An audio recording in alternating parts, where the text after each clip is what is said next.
आज मैं आपको अलग अलग डॉक्टर्स जो किस किस्म के हैं संक्षिप्त रूप में बताऊंगा कि मान लो हड्डी टूट गई तो कौन से डॉक्टर के पास जाना है, आँख में दर्द हुआ कौन से डॉक्टर के पास जाना है, उसका डेजिग्नेशन क्या होता है, उसको कहते क्या हैं, उस फलाने को डॉक्टर तो सभी हैं मगर वो स्पेशलिस्ट के पास जाना है तो उसको कहते क्या हैं। तो ये सब मान लीजिए हम मीठा ज़्यादा खाते हैं तो हमारे दांतों में कीड़ा लग जाता है तो कौन से डॉक्टर को पास जाना है।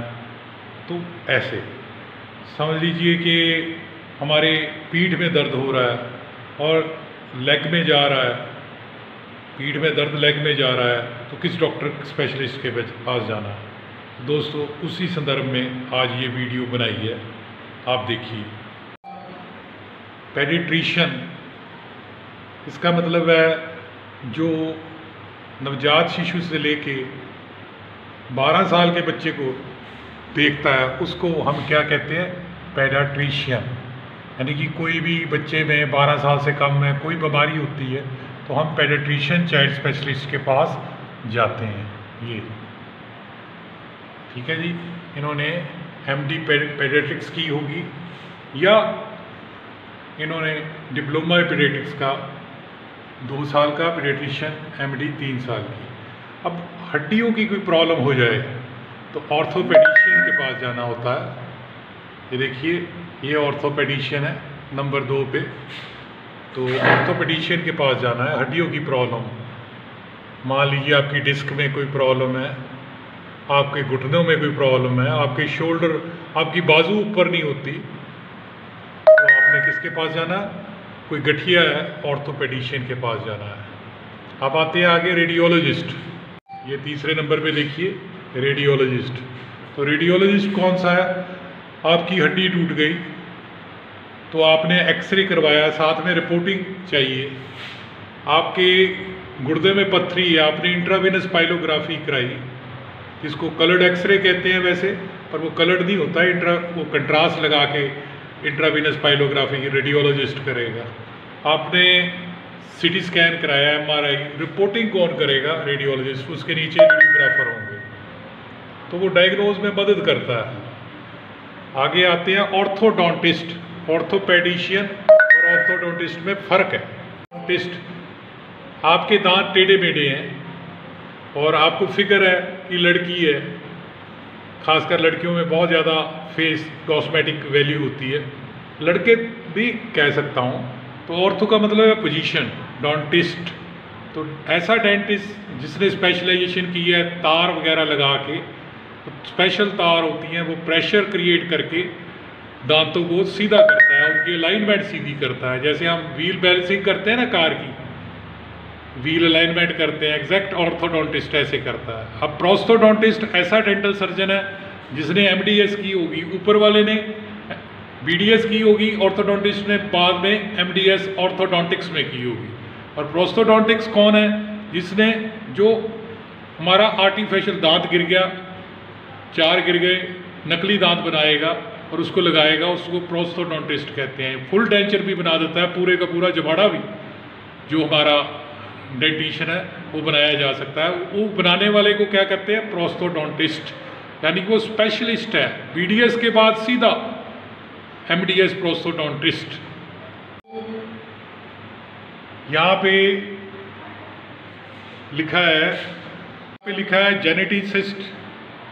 तो जेनेटिक्स, मेडिकल जेनेटिक्स जिसने पढ़ी हो वो डॉक्टर जो कि जेनेटिसिस्ट, तो वो क्या है कि जो इन बच्चा कोई 2 हमारे बच्चे हैं, मैरिज कराने चले हैं, फैमिली बनाने चले हैं, तो उनकी फैमिली में पहले कोई हीमोफीलिया या सेक्स लिंक डिजीज़ है या कोई कंजेनिटल उनकी फैमिली में चल रही है, तो हम एस्ट्रोलॉजी वाले के पास नहीं जाएंगे कि हॉरोस्कोप बना दे, हमारा टेवा बना दे, वैसे नहीं, हम इसके पास जाएंगे जेनेटिस्ट वास्ते, क्योंकि कोई जेनेटिक प्रॉब्लम तो नहीं है कि अगर मैरिज हुई तो क्या वो जो चाचे के लड़के को वो बीमारी है हमारी फैमिली में तो नहीं आ जाएगी, कोई कैरियर तो नहीं है, वो पूरा पता लग जाता है। तो पूरा जेनेटिक काउंसलिंग जेनेटिक रिपोर्ट्स सारी उसको जेनेटिसिस्ट करते हैं।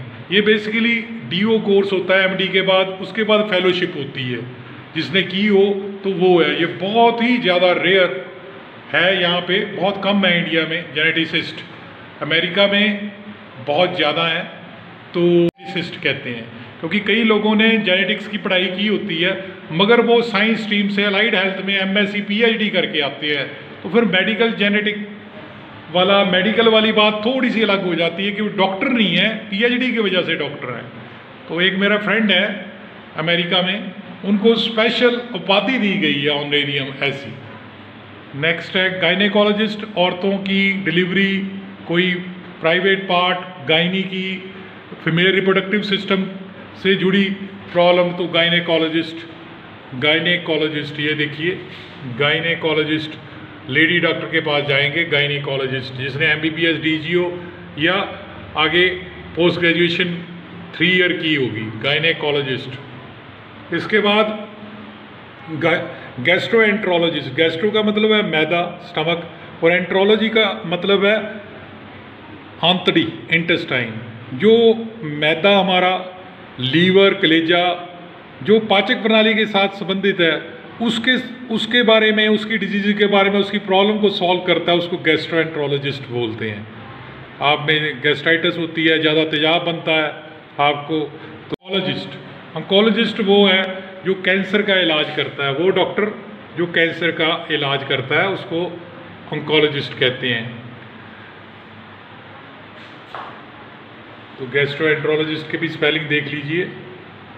उसके बाद ऑप्थेल्मोलॉजिस्ट, जो आँख, मान लो आपकी आँख में स्टाई हो गई, आपके आँख में कचरा चला गया, आपकी आँख में सिंदूर चला गया, आपकी रोशनी कम हो रही है, आपका सफ़ेद मोतिया आ रहा है, आपने चश्मा बनाना है, आप चश्मे वाले की दुकान पे मत जाइए, पहले डॉक्टर की सलाह लीजिए, आई स्पेशलिस्ट, उसके ऑप्थेल्मोलॉजिस्ट। तो वो तो पैरामेडिकल है, ऑप्टोमेट्रिस्ट, जैसा ऑप्थेल्मोलॉजिस्ट कहेगा उस हिसाब से चलिए, उसकी टेस्टिंग, उसका डायग्नोज और ऑप्टोमेट्रिस्ट का डायग्नोज में ज़मीन आसमान का फ़र्क होगा। लोग क्या करते हैं, डायरेक्ट ऐनक बनाने चले जाते हैं, ऐसा नहीं, 4 पैसे बचाने के चक्कर में हम शॉर्टकट इस्तेमाल करते हैं। केमिस्ट डॉक्टर का सब्सिट्यूट नहीं हो सकता, ऑप्टोमेट्रिस्ट जो लेंस बनाने वाला है, एनके बनाने वाला, वो आई स्पेशलिस्ट थोड़ा होगा। दांत खुजली नहीं हट रही, क्रॉनिक हो गया प्रॉब्लम, तो लोग की दांत कटर लगा ले, एक कटर, ऐसा मत कीजिए। अगर आप स्किन स्पेशलिस्ट के पास जाइए, क्योंकि आपका केमिस्ट, आपका आरएमपी अनक्वालिफाइड प्रैक्टिशनर आपको स्टीरॉयड देके डायबिटीज़ करवा देगा, कल को मुश्किल होगी, हाइपरटेंशन हो जाएगी। डर्मेटोलॉजिस्ट, स्किन स्पेशलिस्ट के पास जाइए, चमड़ी के रोगों का। डेंटल सर्जन, सिंपल जिसने बीडीएस की है वो डेंटल सर्जन लिखा था, मगर वो प्रोस्थोडोंटिक्स नहीं हो सकता, वो करता जरूर है बेसिक। तो डेंटल सर्जन सही बीडीएस वाला भी है, बीडीएस वाला भी है, मगर फिर भी याद रखिए कि डेंटल सर्जन के आगे क्या लिखा है, प्रोस्थोडोंटिस्ट लिखा है, ऑर्थोडोंटिस्ट लिखा है कि पेरियोडोंटिस्ट आरसीटी करेगा, रूट कैनाल थेरेपी करेगा, ठीक है जी। आगे पैथोलॉजिस्ट, ये वो है जो लेबोरेटरी की रिपोर्ट है, जो HB, TLC, DLC, blood urea, serum creatinine, SGOT, PT, उनके ऊपर साइन करता है, उसको बायोप्सी लेता है, पीस लेता है, तो उसको पैथोलॉजिस्ट कहते हैं। रिपोर्टिंग करता है जिसके पास, वो डॉक्टर MBBS के बाद जिसने MD पैथोलॉजी की है, जिसने DMLT या BSc MLT या PhD MLT में भी कर ली, माइक्रोबायोलॉजी में भी कर ली, बायोकेमिस्ट्री में, वो कभी भी पैथोलॉजिस्ट नहीं बन सकता, वो पैथोलॉजिस्ट नहीं बन सकता। पैथोलॉजिस्ट अलग चीज़ है।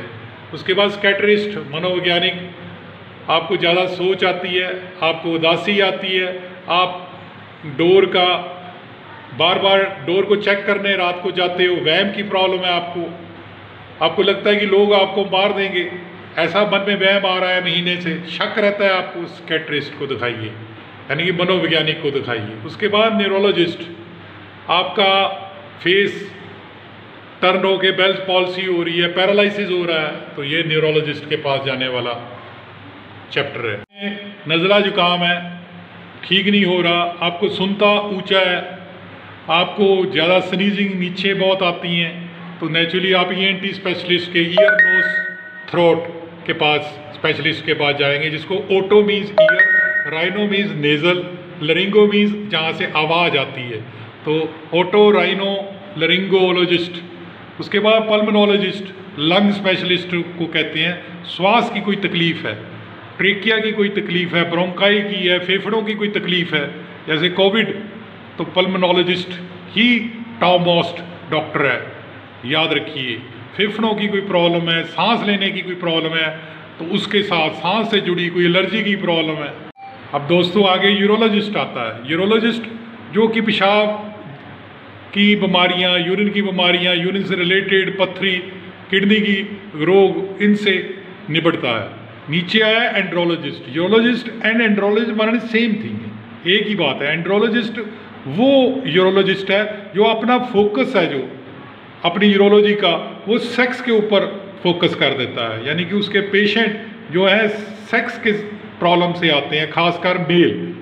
तो क्योंकि फीमेल वाला तो गायनिकोलॉजिस्ट के पास जाएगा, यूरोलॉजिस्ट दोनों सेक्स को देखता है, लड़के को लड़की को भी, उनकी प्रॉब्लम को। पर एंड्रोलॉजिस्ट वो यूरोलॉजिस्ट है जो कि मेल्स की सेक्स प्रॉब्लम्स को भी सॉल्व करता है, जैसे इरेक्टाइल डिसफंक्शन, यानी कि लिंग में पूरा कड़ाव ना होना, प्रॉब्लम आनी, प्री मेच्योर एजैकुलेशन, वक्त के पहले सीमन का निकल जाना। ये आपका यूरोलॉजिस्ट जो कि फोकस रख रहा है अपने आप को एंड्रोलॉजी में, एंड्रोलॉजिस्ट कहलाता है। न्यूनेटोलॉजिस्ट ये पेडियाट्रिशियन की आगे ब्रांच है, पेडियाट्रिशियन की सब कैटेगरी है। बच्चों का डॉक्टर जिसने आगे ज़्यादा पढ़ाई की हो और वो न्यूनेट नवजात शिशु में स्पेशलाइज हो जाए, उसको न्यूनेटोलॉजिस्ट कहा जाता है। उसके आगे एंडोक्राइनोलॉजिस्ट, वे वो डॉक्टर है जैसे आपको थायराइड की प्रॉब्लम हो गई, थायराइड ग्रंथि है उसकी प्रॉब्लम। एंडोक्राइन ग्लैंड वो होती हैं जिनका सिक्रीशन हार्मोन होता है, वो ब्लड में जाता है। तो नेचुरली ये आपके फेस पे बाल बहुत आ रहे हैं, आप एंडोक्राइनोलॉजिस्ट पे जाओगे, तो नेचुरली ये एंडोक्राइनोलॉजिस्ट रिलेटेड प्रॉब्लम। लड़की के ओवरी में सिस्ट बन रही हैं, आप गायनिकोलॉजिस्ट को भी दिखाओगे, साथ में एंडोक्राइनोलॉजिस्ट के पास जाओगे कि ये मेरे को प्रॉब्लम आ रही है, मेरे मेंसेस कम आते हैं, ज़्यादा आते हैं, मिस करते हैं। गायनी वाले के पास भी जाओगे एंडोक्राइनोलॉजिस्ट, क्योंकि हार्मोन्स का असर हो रहा है।